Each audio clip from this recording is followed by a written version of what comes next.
In this video, we're going to show you the cleaning and sanitizing procedures for the GEM and MFI isomatic ice machines.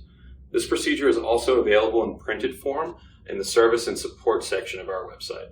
We recommend you do this process at least once every 6 months. Cleaning will remove the scale and mineral buildup from the internal components and will help prolong the life of the machine. The sanitizing process will be performed after the cleaning and will sanitize and remove any of the bacteria. It should be noted that the bin should also be cleaned and sanitized during this process, so all the ice will need to be removed from the ice bin.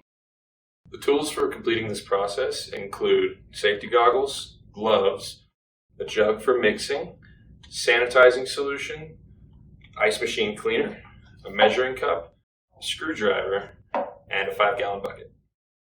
The first step is to remove the Phillips head screws that hold the front panel on.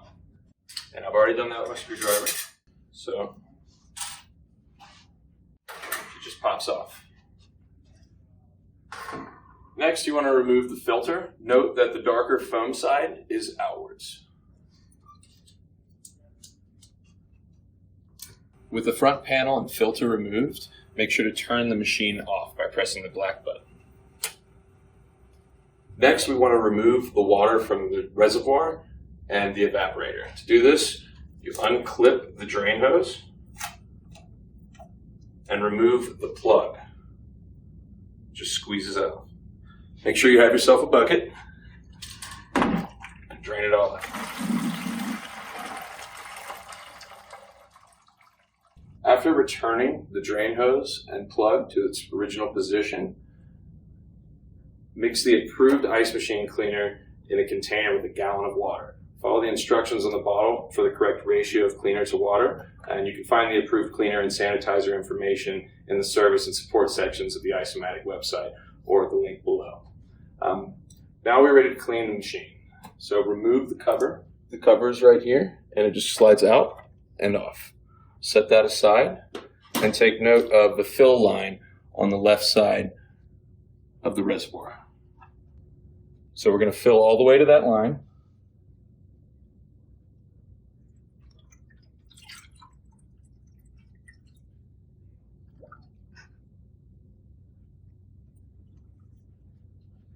It'll come up and down a couple times. Just keep filling it until it's full to the line.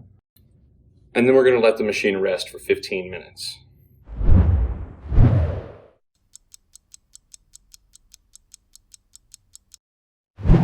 After the 15-minute soaking period, what we're going to do is actually turn the machine on and start making ice with the cleaner. It'll take a second to turn on. The reservoir will start to deplete because remember we've turned off our water line.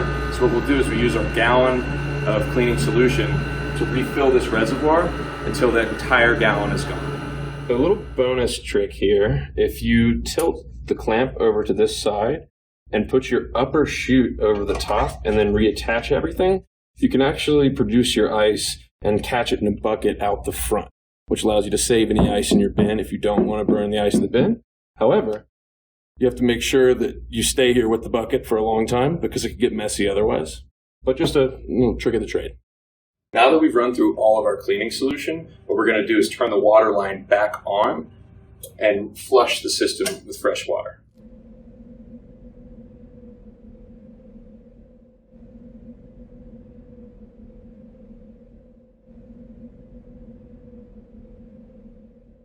Now that you've completed the process of cleaning and sanitizing, it's a good idea to disassemble the ice chute and clean out the parts on the inside of that manually. And I'll show you how to do that now.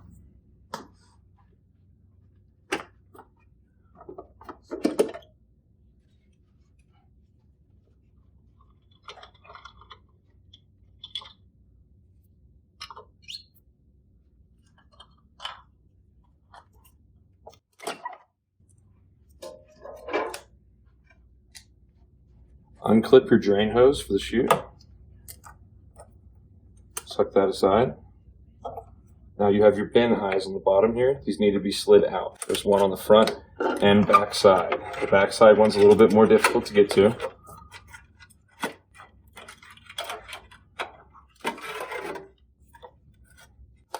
Wipe all of those out.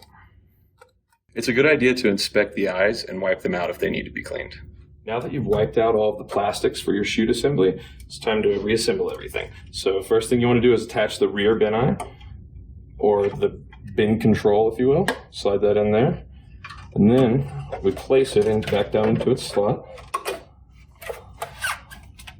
And the front bin eye can come right into there. Next, we add the upper chute. I'm going to make sure that the clamp is off to this side before doing that. And then we're going to add the sweep. It's easiest to screw the sweep in if the nut is already in it. So you just drop it right down on, spin that a couple times, and then you just spin the plastic.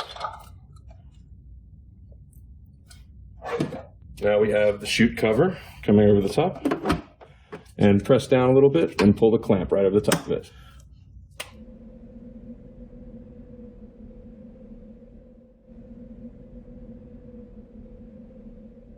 Assembly complete.